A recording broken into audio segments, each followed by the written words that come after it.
అధిష్టానం ఏ పదవిచ్చినా రాష్ట్రాభివృద్ధి కోసమే కృషి చేస్తానంటున్నారు ఎంపీ కోట్ల సూర్యప్రకాష్ రెడ్డి. అంకిత భావంతో పార్టీకి సేవ చేసినందుకే 20 ఏళ్ల తర్వాత మళ్లీ కోట్ల కుటుంబాన్ని హైకమాండ్ గుర్తించిందని ఆనందం వ్యక్తం చేశారు ఆయన.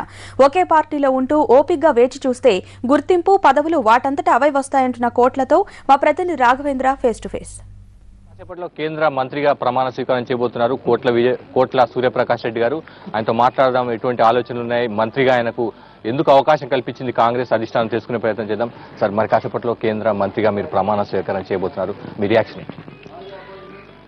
ఇది సోనియా గాంధీ నాయకత్వంలో మా కుటుంబానికి కుటుంబం చాలా సంబంధం క్లోజ్ ఉంది కాంగ్రెస్ పార్టీకి. ముందు కూడా మా కుటుంబం కాంగ్రెస్ కాబట్టి మనం గుర్తించి ఈరోజు సోనియా గాంధీ గారు మన్మోహన్ సింగ్ గారు నేను క్యాబినెట్కు తీసుకుంటారు. చాలా సంతోషం, మా జిల్లాకు సంతోషం.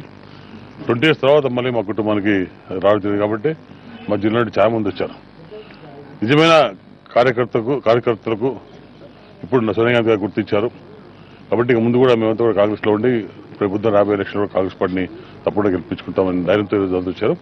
ఇది మా బాధ్యత కూడా. తప్పకుండా సోనియా గాంధీ గారు మా మీద నమ్మకం పెట్టుకుని వచ్చారు కాబట్టి తప్పకుండా మా రాష్ట్రంలో కాంగ్రెస్ పార్టీ రెండు రాష్ట్రంలోనూ మళ్ళీ దేశంలోనూ కూడా కాంగ్రెస్ పార్టీ ఎంపీస్ ఎమ్మెల్యేస్ గిట్టడానికి తప్పకుండా ప్రయత్నం చేస్తాం. నాకు ఇష్టం కూడా ఇక శాఖ రైల్వే అంటున్నారు, ఇంకా కన్ఫర్మ్ మనకు అఫీషియల్గా రైల్వే అయితే ఫస్ట్ టైం బంగారు లక్ష్మణ్ తర్వాత మాకు ఆంధ్రాకు రావడం జరిగింది. మా దాంట్లో చాలా సమస్యలు ఉన్నాయి. ఆ సమస్య కూడా అఫీషియల్గా డిగ్రీ చేశాక తప్పకుండా దాని గురించి మాట్లాడుకుని ఏమేమి ఆంధ్రకి ఏం కావాలో వినడానికి తప్పకుండా మనం పోరాడదాం. రాజకీయ సమీకరణాలను చూస్తే రాయలసీమ నుంచి అది రెడ్డి సామాజిక వర్గం నుంచి మీకు ప్రాతినిధ్యం కల్పించిన పరిస్థితి కనిపిస్తుంది. బాధ్యత పెరిగింది అనుకుంటున్నాను. ఆ ప్రాంతం నుంచి కాంగ్రెస్ పార్టీని బలోపేతం చేయాలన్న అది వాళ్ళ ఉండొచ్చు, కానీ రాయలసీమలో కోట్ల విజయవాడ రాష్ట్రం కూడా ఆయనకు గుంపు ఉంది. మొదటి కూడా మా గుంపంతా బయటకు వస్తాయి. ఇప్పుడు ఇంతవరకు ఒక స్థానం బేస్లో ఉండింది, ఇప్పుడు బేస్ ఏర్పడింది కాబట్టి ఆ బేస్ చాలా సంతోషంతో గతంలో ఉన్న పాత వాళ్ళు కూడా దగ్గరకు వచ్చి మళ్ళీ కాంగ్రెస్ ను బలోపేతం చేయడానికి అంత ముందుకు వస్తారు.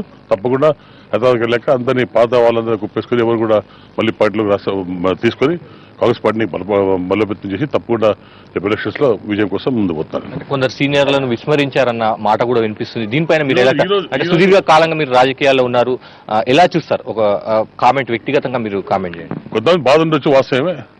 మాట్లాడి మళ్ళీ వాళ్ళు కూడా పోయకుండా మళ్ళీ కాంగ్రెస్ ఉంటే తప్పకుండా సోనియా గాంధీ గారి నాయకత్వం పరిస్థితులు మన్మోహన్ సింగ్ గారు చాలా చోట్ల ఉంటే వాళ్ళకి ఉంటుంది. అదే మళ్ళీ మాట్లాడుకొని అందరు కలుపుకొని మళ్ళీ ఇంకా పెద్ద ఎత్తున కాంగ్రెస్ పార్టీని ముందుకు తీసుకురావడానికి మేము తప్పకుండా ప్రయత్నిస్తాం. ఇది ఒక మంచి అవకాశం మాకు. సూర్యప్రకాష్, ప్రధానంగా ఒక విమర్శ ఉంది. రాష్ట్రం నుంచి కేంద్రంలో ప్రాతినిధ్యం వహించే మంత్రులు రాష్ట్ర అభివృద్ధి కోసం ఎక్కువగా పాటుపడని పరిస్థితి ఉంటుంది.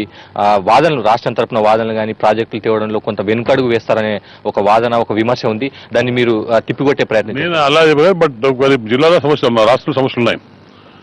దాని కారణాలు నాకు తెలియదు, కానీ సమస్యలే. కానీ ఇప్పుడు అంత ఒకటే సమస్యలు ఏమి తెలుసుకొని తప్పకుండా ఆ సమస్యలు పరిష్కారం చేసుకుంటూ ముందు ప్రయత్నం చేస్తాం. కేంద్ర మంత్రిగా రాష్ట్ర వాదనలు బలంగా వినిపిస్తారు. కేంద్ర మంత్రిగానే తప్పకుండా బలంగా వినిపిస్తాం.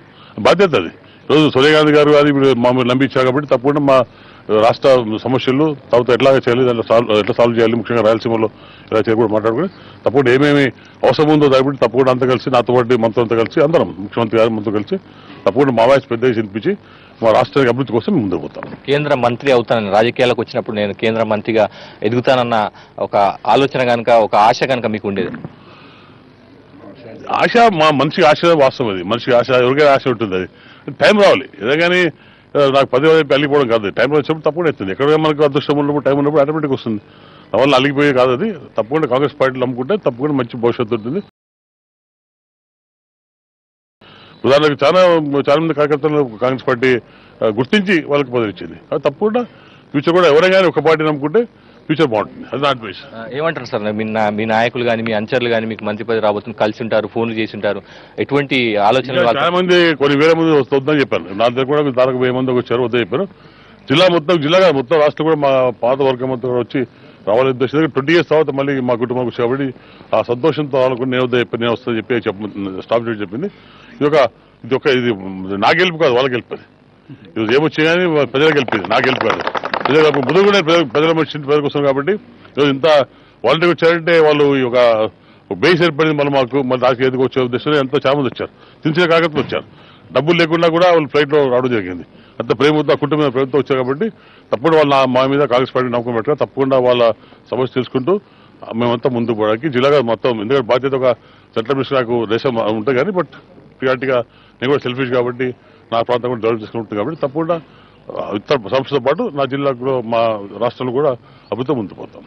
మొత్తంగా 20 ఏళ్ల తర్వాత తమ కుటుంబానికి ప్రాతినిధ్యం లభిస్తున్నాయని చెప్తున్నారు. కార్యకర్తలు, నాయకుల్లో కూడా ఆనందం వ్యక్తం చేస్తారని చెప్తున్నారు. అదేవిధంగా రాష్ట్ర అభివృద్ధి కోసం కేంద్రంలో తన వాదన గట్టిగా